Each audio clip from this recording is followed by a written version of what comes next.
Hello, everyone. This is A Bit of Business.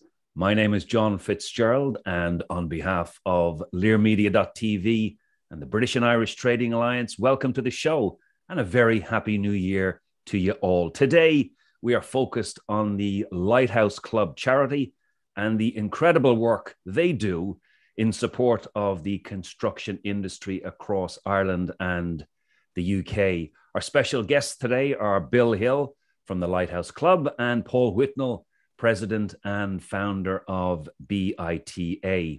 By way of background, the Lighthouse Club is the only charity that is solely focused on providing much needed emotional, physical, and financial well-being support to construction workers and their families. They receive no public funding and rely on the generosity of people within the industry to continue their vital work, which started back in 1956, work that now benefits the entire industry. So let me start with you, Bill, as CEO of the charity. For those in the audience who do not know much about the Lighthouse Club, what is your mission? Our mission is pretty simple, is that ultimately we want to make sure that no construction worker or their family are alone in a crisis. That's it, end of. And everything we do is aimed towards making sure we put a package of support and communication to make sure that people know that we're there, and if they do contact us, we can put the kind of support package around them to help them through any particular problem that they've got at the time. It's as simple as that. So on a daily basis, day to day, Bill, what is the charity effectively doing? How broad is your reach? And importantly, how has COVID impacted the work that you're doing? Yeah, I think obviously our domain is the UK and Ireland. So we focus on the construction industry on the UK and Ireland. And it's a very disparate organisation or vertical market, in the sense that it's highly subcontracted. So one of our biggest difficulties is the fact that like 53% of the population that work in construction are either self-employed, agency workers, or in some on zero-hour contracts. And they sit quite far down the supply chain. So you've got, the tier ones, and then the subcontractors. So it's very difficult for us to get our message across to that part of the population. That part of the population it probably needs us most, because they haven't got anywhere else to turn to in a crisis. But we are trying very desperately to reach out to those people, and certainly this year we're going to make a massive push in that direction as we promote Help Inside the Hard Hat, which is our major campaign this year. And COVID hit us really hard last year, when on the 23rd of March, when the shutters went down, the telephones really started ringing, and we had a 70% increase in traffic coming through to our helpline from day one, because a lot of those people just really didn't know what was happening. And often they're only one payday away from getting into serious debt. And the phone was ringing off the hook, basically, to start up until things settled down a little bit. And the schemes came into play, especially for the self-employed, because it took a little while for that all that activity to settle down. And people applying for benefits. One of the questions in the benefits form was, are you actively seeking work? And because of the situation, people were quite rightly putting, no, I'm not seeking work. I'm just out of work at the moment. And of course, that meant that their application, disappeared down a long track process. And we had to help a lot of people fill that form in correctly, so they actually got some benefits on time. So just simple things like that were, putting a high volume through our helpline through COVID.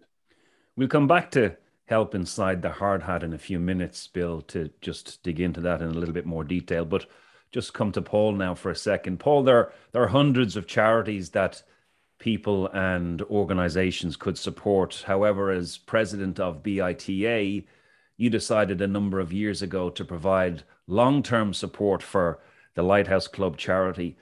Why did you do that, and what sort of support is BITA giving to Lighthouse Club? Well, first and foremost, from the start, we actually started with the Lighthouse in partnership. Because we recognized very early on that the Lighthouse Charity, was the correct fit for us as an organization as we build. And, Bill alluded to the difficulty of getting to subcontractors. That's one of our strengths, because one of the BITA strengths is cultivating relationships with SMEs right up to the corporates, or up to tier ones. It's that relationship, it's that communication is where we actually play our part, I would hope, within the Lighthouse Charity. And it's when we see that connectivity happening, we see the huge benefit and the part that we're playing in connecting those smaller companies right down to just an individual.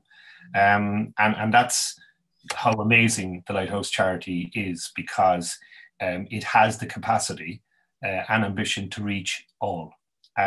So our mission was to marry up and work in parallel where we can with this great organization. And we've seen over the years many, many examples of where they have assisted in many, many ways. And so it's a partnership that we see fitting forever. As long as we're around, we will be part of the Lighthouse Charity and doing our bit in that regard. Because, as an industry, it's a major, major problem. We spoke lately about labour and the lack of data to actually make informed decisions, and the construction industry being the best kept secret, and they're the facts, So the difficulties for the charity is communication, and if we can play our part as an organisation to do our little bit to facilitate in that regard, well, that's what we do. I think it sounds like a terrific strategic fit, Bill, and Paul alluded to some of the great examples. Can you share some success stories for, in a generic form, as to where Lighthouse Club has helped people specifically? I think it's just really across the board. If you look at the services we provide, which is the 24/7 helpline, the little app that is people to get access to self-help, and what has come into fore over the last year is the massive amount of training we've been putting in to help individuals build resilience and get their own self-capability of dealing with some of the well-being issues that happen around, especially exacerbated by COVID. We've had some absolutely terrific success in those areas. And the other thing we're doing with the industry, we wanted to surround, back to that, no construction worker or their family should be alone in a crisis, is that it's trying to get an all surround sound for them. So somebody can actually phone the helpline, that's great. Somebody can do a bit of self-help on the app, somebody can do some education. But another major program that we instigated along with the CITB, the Construction and Training Board, was to train mental health first aiders out into so these be on-site help that people go to, the same as you get a physical first aider, which has made a huge difference as well. So somebody can go to somebody on site. And we just recently launched, this month, we're launching a shout system as well, so that people can text and immediately get access to counselling as well, where you immediately text back to counselling. And we're building a nationwide network of lighthouse beacons where people can drop in to safe centres around the country. We've got about 150 of those on board already. And also we're doing a major apprenticeship programme pilot as well in London, with 5 academies in London supporting 1,000 apprentices, giving them wellbeing training right from the get-go. So we're hoping that at some point in the future that will help the culture change that needs to change within the industry.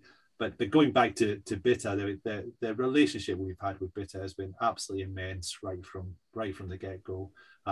Construction is at the heart of BITA, and if you look at the names sitting behind Paul, nearly every one of those is with us in some way, shape, or form, supporting us in some way, shape, or form, and that wouldn't have happened without our relationship with BITA.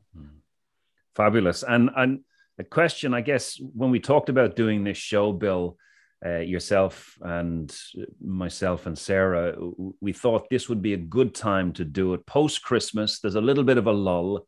The days are a bit shorter. Things are tough generally in the economy and the environment, and people are pushing through. Is this the peak time in your experience when people really need help, the sort of the early time at the start of the year? Yeah, unfortunately, your Christmas, our post-Christmas event is when people hit the buffers, and they look back and they see the highlight of Christmas, and now it's going a little bit dark and grey and gloomy, just like the weather, although today is bright and sunny, which is great. But people do hit this blue patch where they spent a lot of money maybe they didn't have. They maybe had relationship problems over Christmas as well, which has been exacerbated their own well-being. So yeah, this is a pretty poor time. This late January, early February is a poor time, but it does pick up after that from a well-being point of view.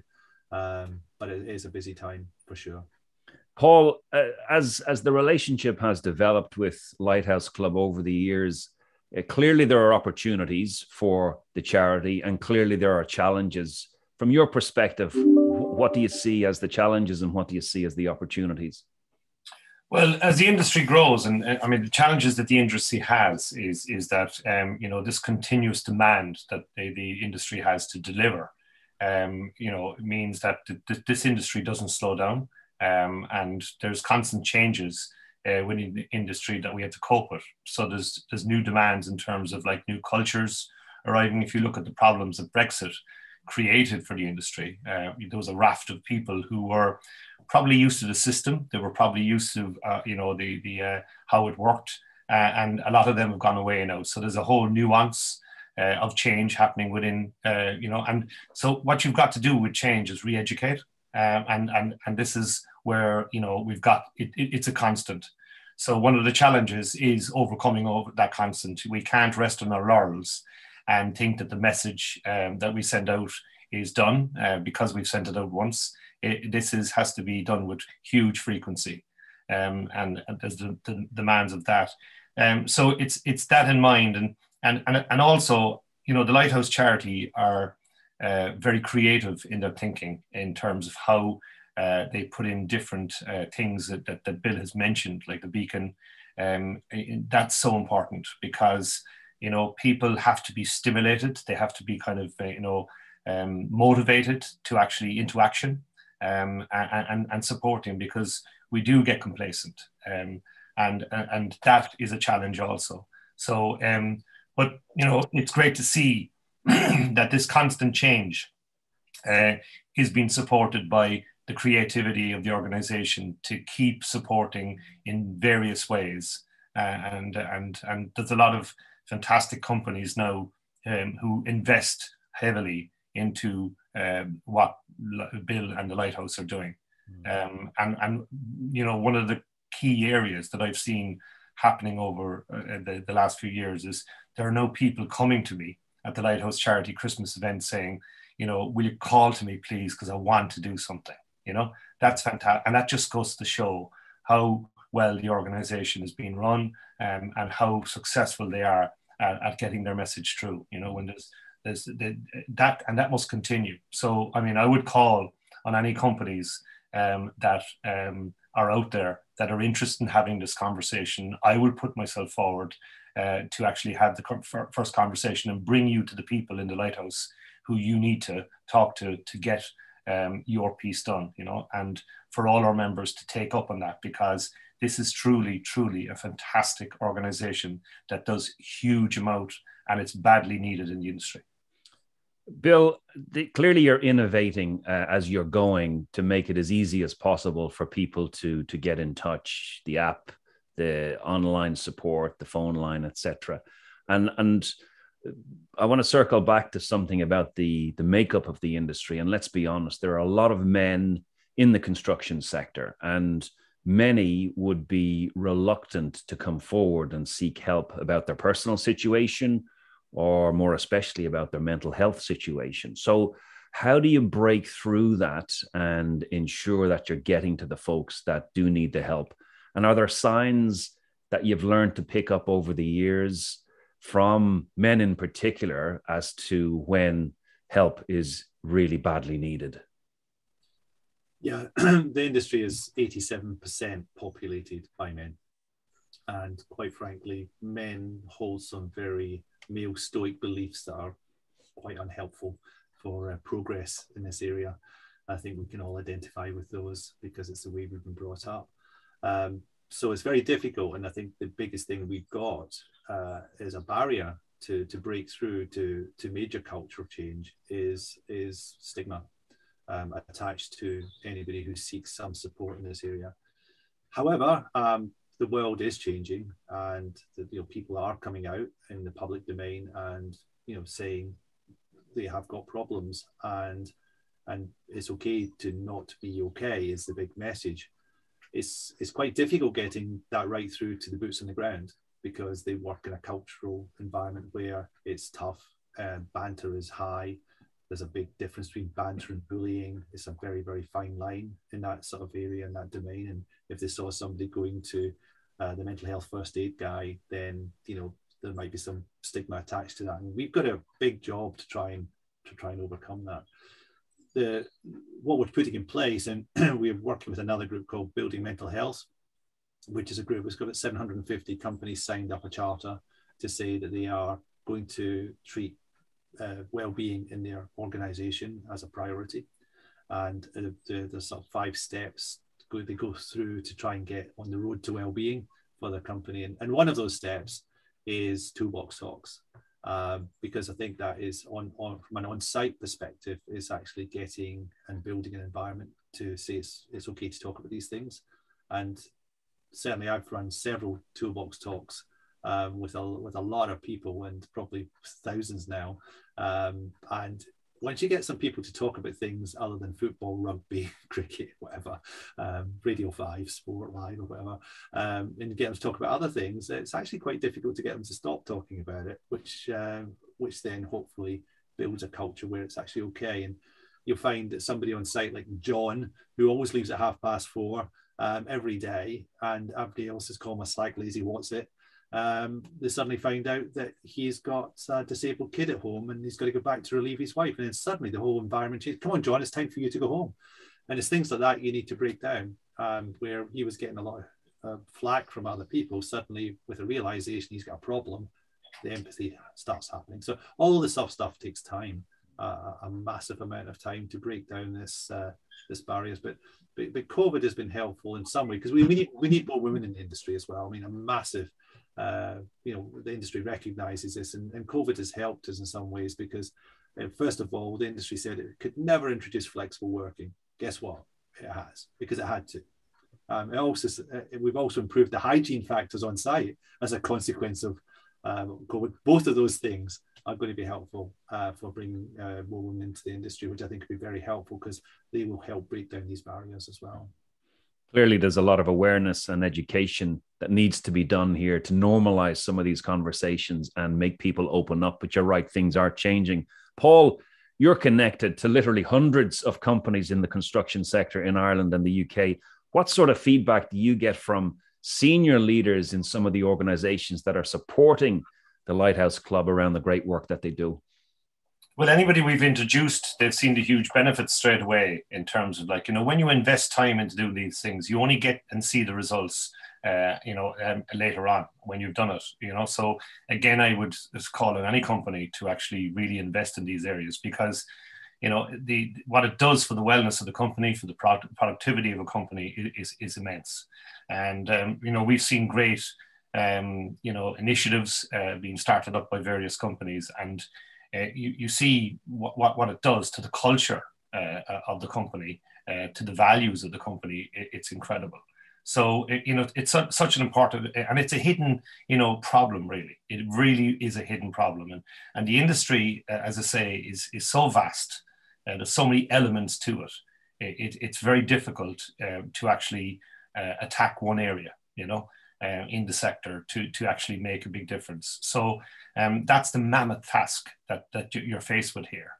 But it's organizations like ourselves, not just us, many organizations like ourselves, playing their little part and understanding what the mission of the organization in Lighthouse is, and supporting that on an ongoing basis consistently, is where we learn. We learn more about ourselves in how we're doing it. We learn about the experiences and the effects that it had in a positive way. And you learn real partnership as well, So it's that capital knowledge that you build up, over years. You only can see that from the frequency of working with organizations like the Lighthouse Charity. And that's why we're consistent in our message in terms of what we do. And, you know, it's great to see that the core problem is being, albeit in little ways and times, but it is being challenged, and it is being, you know, that there is success coming from it, massive success. And we must continue to do that, you know. And Bill, you have Help Inside the Hard Hat behind you there on full view, and clearly this is a focus area for you in 2022 and beyond. Tell us a little bit about that, please. Yeah, we were looking for a campaign that we could get out there that would, you know, the industry would embrace, and it's gone out in two phases. What we're trying to do is, first of all, the phase one of this was to try and get recognition that we got a problem with suicide in the industry, and we have. I mean, we're losing 2 construction workers every working day in the industry. We are the #1 industry for suicides, and no industry wants to be the #1 industry in that domain, and we need to do something about it. And that has awakened the industry quite a lot to be able to do something. So the very first messages that went out there were, you know, big posters, etc., saying along the line, and John, the guy who used to always make us laugh on site, and then one morning we just cried. If you are having problems, help us inside the hard hat. Here's the number. That was the phase one, and then the phase two, we moved farther back up to speaking in the first person, which is, I'm having really problems sleeping at night because I'm so stressed out. Help us inside the hard hat. So we've got these 2 flavors of posters, and we've been really surprised at how well the industry has taken them on board, and we made them all freely, high resolution, all freely downloadable from our website, so people could actually print them themselves and get them up real quick. So we didn't put any, you know, some barrier in the system to get them out there, and now we've got thousands of sites with them up inside. And what was surprising as well was people have put them inside the hoarding and outside the hoarding as well, because, and I love that, because you know, that means that people, the public walking by, can see that the industry is trying to do something to help its own people, which is only going to be good when we're trying to obviously encourage more people into the industry, because we're so short of skilled labor. It does look as if we're actually doing something about trying to look after them. But our task this year is huge. We set ourselves a challenge to double everything in 1 year. We've come a long way with the charity, and we're looking at doubling everything. We're looking at doubling the number of people we support. We exited last year by supporting nearly 3,000 families in the UK and Ireland. We know the need is there. So we're looking this year to support 6,000 families. So we need to get that message out to as many people as possible. So double the number of people we support. And also we want to double the number of companies that support us as well.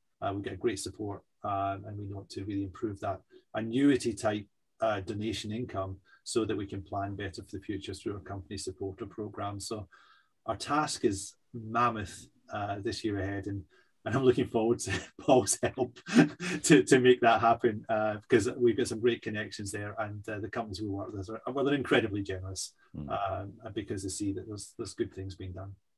Well, I notice on your website, Bill, that you have a wall of fame, and there's some serious names on there. People like Lang O'Rourke, people like Gallagher Group, Oliver Connell, etc. All companies that are leaders in the sector and clearly supporters of Lighthouse Club, which is fantastic to see. I'm conscious of time, Bill, and you can have the last word today. If you are magically on television and everyone within the construction sector in Ireland and the UK had decided to tune in to hear you speak, what would you say to the industry? I think I would say to the industry, basically 3 things.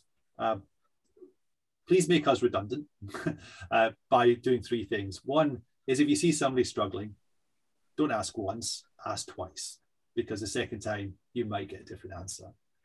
The second thing I'd say is, when somebody does open up to you, please try and listen non-judgmentally, so that you don't, you try to look at the problem through their lens, not through your lens. And the third thing is, always be kind. There's no reason to be unkind to another human being. And if the industry did those 3 little golden nuggets, and if we lived by those 3 little golden nuggets, then we wouldn't have any calls into the helpline, and we would be redundant. So please make it happen so I can retire. Fabulous. Okay. Thanks, Bill, and many thanks, Paul, for joining the show. Can I just say one thing as well? Please. because first of all, I don't want Bill having the last word. No, I'm joking. Can I say it's a lot of fun for companies to do these things. If I look at Oliver Connell's cycle last year, I got on a tandem with Vince Dignam from City of London on that. And it's a lot of fun participating in these things. So there is a knock-on effect for the company as well to actually, stir up lots of different emotions within the company and doing fun things to actually then raise money for the charity. So I would encourage companies to look at that. It's a great way of bringing people together on a common goal, having a lot of fun, doing something that is really worthwhile. Very good. Okay. Thanks, Paul. Well, Paul did have the last word there, and that's it for today. If you are in the construction sector and you need a little help, or if you know somebody who does need a little help, please do reach out to the Lighthouse Club, constructionindustryhelpline.com. You can see it there on the screen behind Bill. As they say, a friend in need is a friend indeed. Ladies and gentlemen, this has been A Bit of Business. My name is John FitzGerald. Thank you so much for watching. Thank you. Thank you.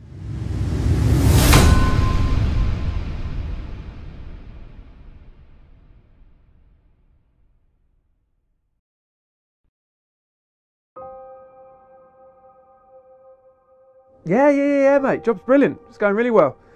Dry as a bone, no tea, no coffee, but listen, got to crack on. Need a favour. Steve? Yeah, divvy spread. I've got a horrible feeling he's not going to show next week. Can you try and sort us out a couple of lads to push the job on? Tony, you right?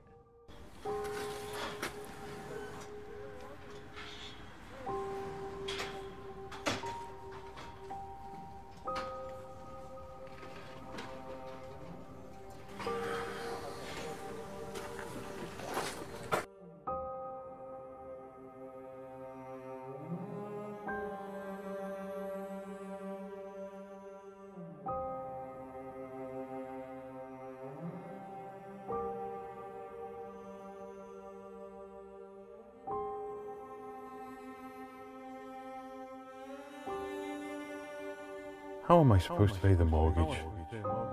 What's the wife going to say? What about the kids?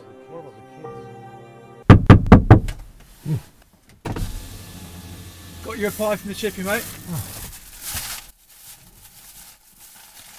Mate, you're right.